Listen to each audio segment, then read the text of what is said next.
And I have Tourette's, and so by the end of the interview, I'm twitching all around because I'm so overwhelmed by the things I was hearing him say. And we get done, he's in his Uber, he leaves, and I just break down. I just break down right in front of Matt. I start sobbing. He's like, "What, man, what?" I'm like, he just told us the screenplay for Avengers Endgame. I know half of you probably haven't seen it because you're not my age, but a Hollywood screenplay about half the world disappearing in a snap of the fingers.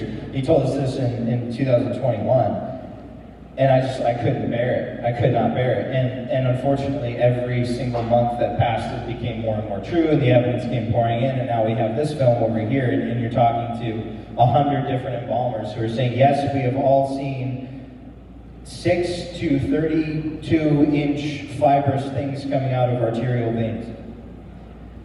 You know, what do you do with that? What do you do with that? And I think before DiedSuddenly dropped, I was kind of thinking in my mind, I was like, what, as opposed to thinking in my feet,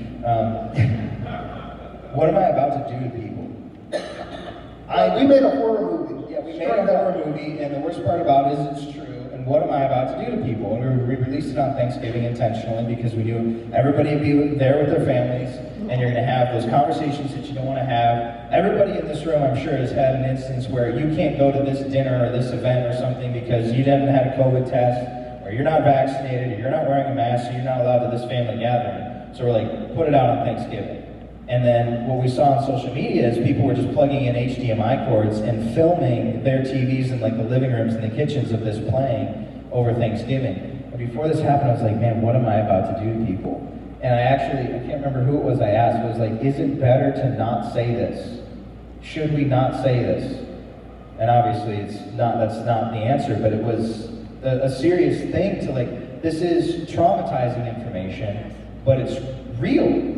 It's not like, and the controversy that we've got, you know, the pushback that we've gotten, the BBC just did a hilarious hit piece with Stu, who was brave enough to distribute the film. And the whole 6 minute, they call a film 6 minutes, by the way, so I guess we made like 11 films.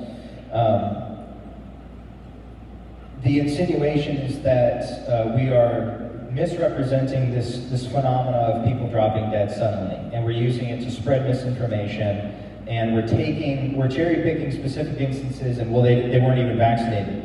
And so the woman that they interviewed, whose husband dropped dead suddenly, both of them were vaccinated, and they never addressed this. Yeah, they're just gaslighting you. We're living this, and we are in an information war. There is no doubt about it. Right. And that's why we do it. That's why these are so important, because we finish each other's sentences. You can pick it up from here.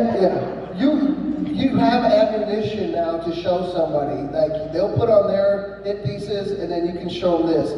For all the things that they wanted to criticize the movie for, the one thing they'll never talk about is those clots.